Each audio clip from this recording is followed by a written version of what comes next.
Grand Paris spécial municipal à Saint-Denis avec le Parisien. Caroline Brun sur BFM Business. On retrouve donc nos débatteurs sur Saint-Denis, nos 4 candidats, Didier Paillard, maire communiste sortant, Georges Sali pour le Parti socialiste de gauche, Wary Guermat, UDI-UMP et Mathieu Hanotin, candidat du Parti socialiste. Jean-Gabriel Bontinck, journaliste dans l'édition de Seine-Saint-Denis du Parisien, et donc à mes côtés. Jean-Gabriel, je crois qu'on n'en a pas tout à fait fini avec le sujet logement, qui est évidemment très important. Vous vouliez je voulais réagir. Wary Guermat. Après, on passe la parole à M. Sali. J'ai parlé de la construction ou de la décélération de la construction. Mais je rebondis sur ce qu'a dit Mathieu. Il a raison et c'est le nœud du problème. À Saint-Denis, nous avons 30% de logements insalubres.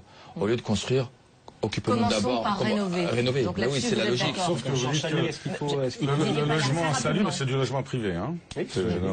Mais bien sûr qu'il faut s'occuper de tout en matière de logement. Il faut prioritairement. Non.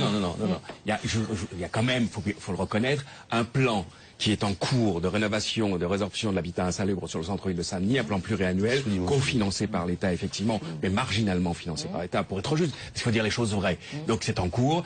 Parallèlement, la question de la construction de logements qui est fortement demandée par la région et l'État, notamment dans la couronne et sur le territoire de Saint-Denis, est aussi une réalité. Nous avons effectivement des espaces. Par contre, je tiens à dire qu'il faut absolument être très attentif à l'hyperdensification sur certains de nos quartiers. Là, il faut être très attentif parce que il y a une préoccupation que nous devons avoir, c'est celle de la trame verte, c'est celle d'avoir des espaces de respiration dans chaque quartier. Donc ça va être une préoccupation forte.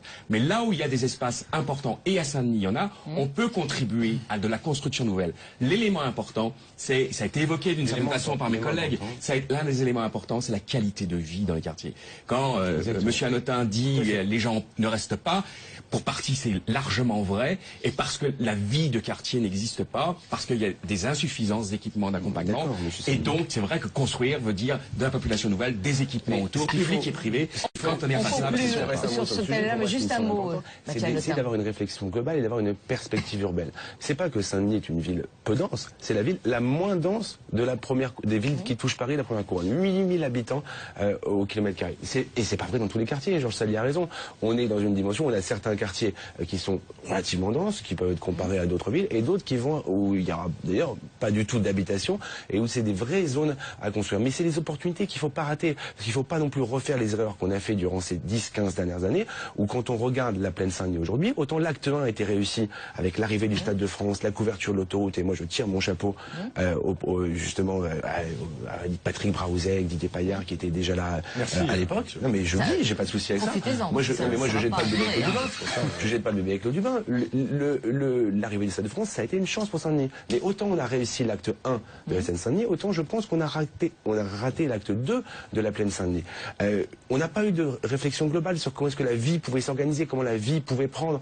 On a fait finalement ce que moi j'appelle une vente à la découpe à l'échelle urbaine. Voilà, avec des bureaux, des logements et voilà, mis en place. Donc un système. Ce que vous voulez dire, Mathieu, c'est que une des dimensions, puisque nous répondons aussi à une crise du logement et à une commande de l'État qui sur la construction de logements, c'est le fait que des villes comme Saint-Denis ne sont pas accompagnées à la hauteur de... on défend avec d'autres villes la notion de ville bâtisseuse, puisqu'on a besoin. Vous savez que sur la plaine Saint-Denis, quartier dont on vient citer, il y avait 2 écoles. Aujourd'hui, il y en a 5 de plus. Donc il y a 14 écoles de plus, puisque maternelle, primaire, centre de loisirs. Donc et ça, c'est à chaque fois la ville en propre qui investit. C'est la première responsabilité de la ville. Mais nous demandons, comme nous avons un développement qui est assez exceptionnel en Ile-de-France, d'un accompagnement exceptionnel aussi de l'État, parce que c'est les écoles, c'est les crèches, voilà, c'est les équipements nécessaires. Mais c'est pas très accompagnant en ce moment. Oui.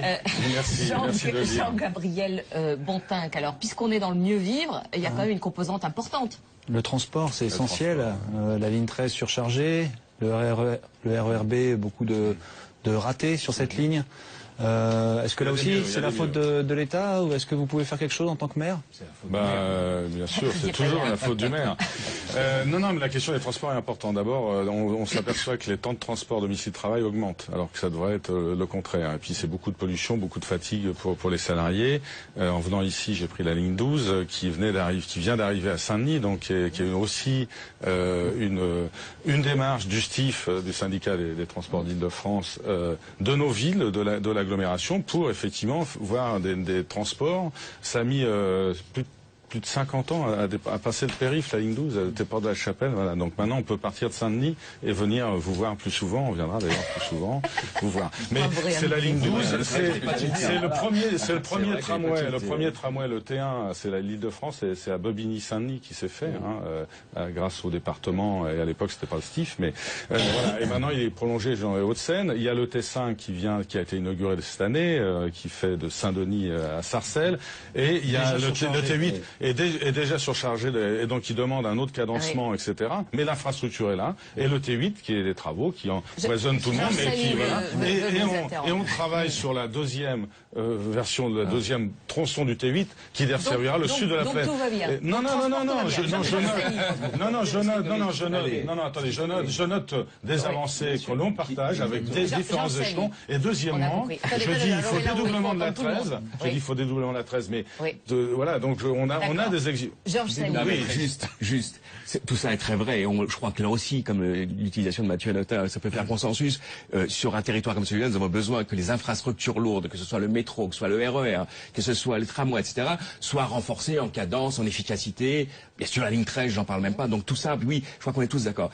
L'une des problématiques importantes des transports à Saint-Denis, c'est pas seulement les transports en infrastructure lourde. Et donc, nous avons fait la proposition de mettre en œuvre, si nous étions en responsabilité à partir d'avril prochain, un programme de transport local, type navette, mais ça existe à Saint-Ouen d'ailleurs, ou dans le 18e, etc., de transport local complémentaire. Parce que nous avons la moitié de la population à Saint-Denis qui ne dispose pas de véhicule. Nous avons beaucoup de gens qui doivent se déplacer à pied, âgés, qui ont un handicap. C'est très très nombreux, qui ont besoin de se déplacer dans la ville, qui est une très grande ville, je vous rappelle, près de 15% du territoire de Paris, c'est pas rien. Donc il faut se déplacer pour aller au service public, privé, etc. Et donc ce service-là que j'ai demandé depuis une vingtaine d'années, où j'ai jamais été entendu par la majorité municipale, que je sois dedans ou que je sois dans l'opposition, ce service, il faut le mettre en œuvre. C'est un choix politique très important qui vient en complément. Pour le reste, juste un mot sur les infrastructures lourdes. Effectivement, c'est comme le reste, comme sur tous les autres services publics, que ce soit la police, que ce soit l'éducation, etc. J'espère qu'on parlera d'éducation. Il faut qu'on ait une mairie beaucoup plus forte, beaucoup plus imposante, si j'ai envie de dire, vis-à-vis du STIF pour obtenir les moyens en question. Alors moi je suis d'accord, il y a un consensus pour dire que nos transports sont suroccupés, surutilisés, et il faut que la région et l'État mettent plus de moyens. Donc le rôle de la mairie pour le financement, c'est pas le rôle de la mairie de financer le TER ou le RER ou le tramway. Mais l'idée, par exemple, d'avoir des transports intercalés, oui. Alors le transport intercalé, c'est une idée qui ressort à chaque élection, mais qui ne font jamais. C'était en 2002, c'était en 2008. Non, le transport interquartier entre quartiers de la ville de Saint-Denis. On parle des élections municipales.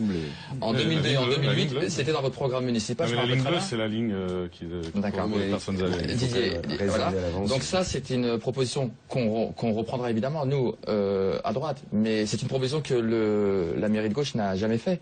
Deuxièmement, sur le financement des transports, on parle des transports, mais on ne parle pas du financement. Oui. Ce qu'il faut savoir, c'est que mon cher Mathieu, qui est au Conseil général, il a supprimé énormément d'aides. La carte améthyste, il l'a augmentée de, excusez-moi, j'ai le chiffre là, 166%.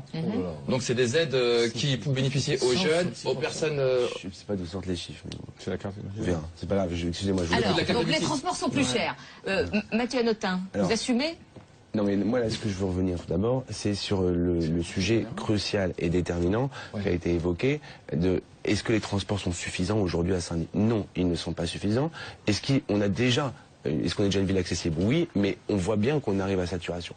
Donc moi, la première chose que je veux dire, c'est que sur les transports actuels, et là j'ai un vrai désaccord avec Monsieur le maire, enfin en tout cas si j'en crois ce qui écrit dans le Parisien ces derniers jours, moi je suis pas pour qu'on, par exemple sur la ligne 13, qu'on rajoute des stations, qu'on se batte pour le prolongement de la ligne 13, parce que je pense que cette ligne, effectivement, elle est déjà trop saturée. Donc l'idée de faire une nouvelle station supplémentaire qui viendrait desservir le futur grand campus Gaz de France avec 10 000 salariés de plus qui de fait seraient amenés à emprunter, ça ne me semble pas être une bonne idée. Je suis plus pour... surpris qu'on n'ouvre pas une station de métro. Eh bien, écoutez-moi, monsieur Sali, si vous permettez, il faut écouter l'ensemble du propos. Je vous ai écouté. Je ne sais pas pour conclure. On parle aussi du prolongement de la 12 à Stein et l'arrivée de la 14. Tout à fait bien. La prolongation de la ligne 13 à Stein, je suis contre. Il ne faut pas déformer les choses. Par contre, ce pourquoi je me battrai, puisque vous vous battrez pour le dédoublement de la ligne 13, auquel je ne crois pas. Et oui, bien sûr, je pense qu'il n'est pas possible.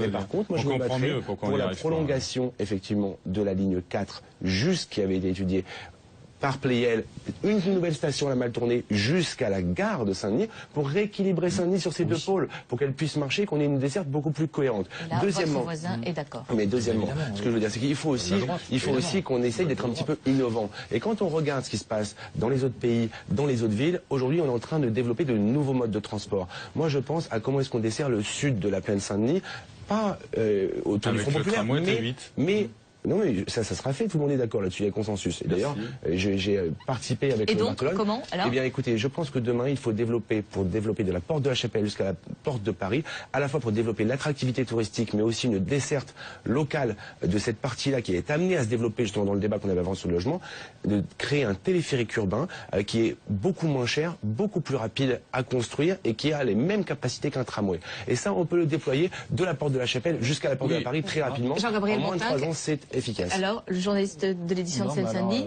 le téléphérique ? C'est une proposition nouvelle. Elle ressort souvent au moment des élections municipales. Il y en a dans d'autres communes, il y a des projets à Bagnolet, etc. Ici, les Moulineaux. Ça fait un peu rêver. Est-ce que financièrement, tout ça, c'est vraiment possible ? Financièrement, ça coûte 4 fois moins cher qu'un tramway. Moi, j'ai vraiment étudié la question. J'étais pas du tout. Au début, je pensais que c'était un gadget. Pour être tout à fait honnête avec vous. Et quand j'ai regardé, quand on m'a amené, quand mes collaborateurs m'ont fait cette proposition-là, eh bien, oui, je pense qu'on peut obtenir plus facilement. On peut plus facilement obtenir ça par exemple, sur un site comme la plaine Saint-Denis qu'un tramway qui demandera des dizaines d'années d'études. Au lieu de ressortir des idées à chaque élection, parce que c'est quand même logique, excusez-moi, monsieur Garmat, si au niveau des élections on ne peut pas avoir un projet et des idées et c'est un tout petit peu novateur, il faut m'expliquer à quoi des idées que vous sortez à chaque élection. Non, mais par contre,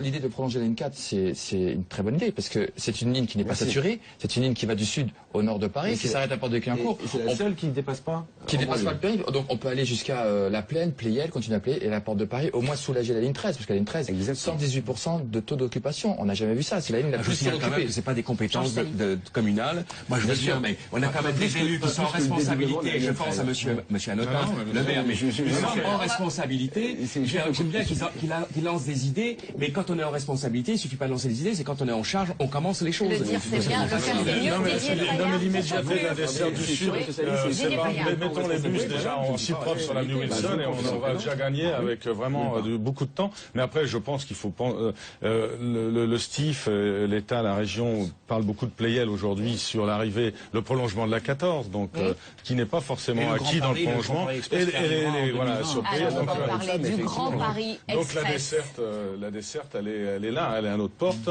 Il faut effectivement ce maillage plus fin des quartiers, en profiter pour redistribuer les bus.